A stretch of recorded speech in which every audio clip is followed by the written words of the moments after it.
గుజరాత్లోని అహ్మదాబాద్లో జరిగిన ఎయిర్ ఇండియా విమాన ప్రమాదం దేశాన్ని శోకసంద్రంలో ముంచెత్తింది. సర్దార్ వల్లభాయ్ పటేల్ అంతర్జాతీయ విమానాశ్రయం నుంచి లండన్లోని గాడ్విక్ విమానాశ్రయానికి బయలుదేరిన air India flight A171 takeoff అయిన కొద్ది నిమిషాల్లోనే మేఘనీ నగర్ ప్రాంతంలోని బీజే మెడికల్ కాలేజీ హాస్టల్పై కూలిపోయింది.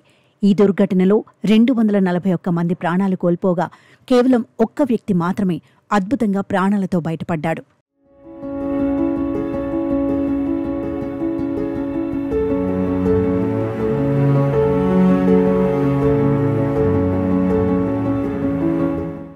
అయితే ఈ విషాద ఘటనకు కొన్ని గంటల ముందు గుజరాత్లోని ఓ పత్రికలో కిడ్ జానియా అనే ఇండోర్ మినియేచర్ సిటీకి సంబంధించిన ఒక ప్రకటన ప్రచురితమైంది.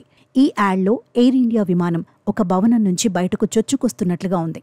ఈ యాడ్లోని విమానం బీజే మెడికల్ కాలేజీ హాస్టల్పై కూలిన నిజమైన విమాన దృశ్యంతో దాదాపు సమానంగా కనిపించడం సోషల్ మీడియాలో తీవ్ర చర్చనీయాంశమైంది. ఈ యాడ్ ఫోటోలు విమాన ప్రమాద దృశ్యాలతో పోల్చుతూ సోషల్ మీడియాలో వైరల్గా మారాయి. కిడ్ జానియా ప్రతినిధులు ఈ విషయంపై స్పందించారు.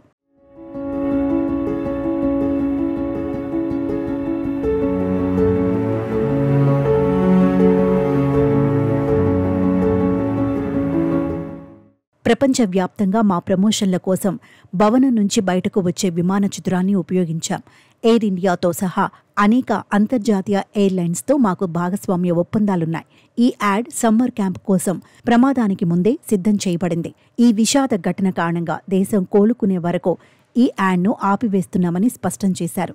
ఎయిర్ ఇండియా ప్రమాదానికి కారణం ఇంకా స్పష్టంగా తెలియరాలేదు. కానీ ఒక బ్లాక్ బాక్స్ లభ్యమైనట్లు తెలుస్తోంది.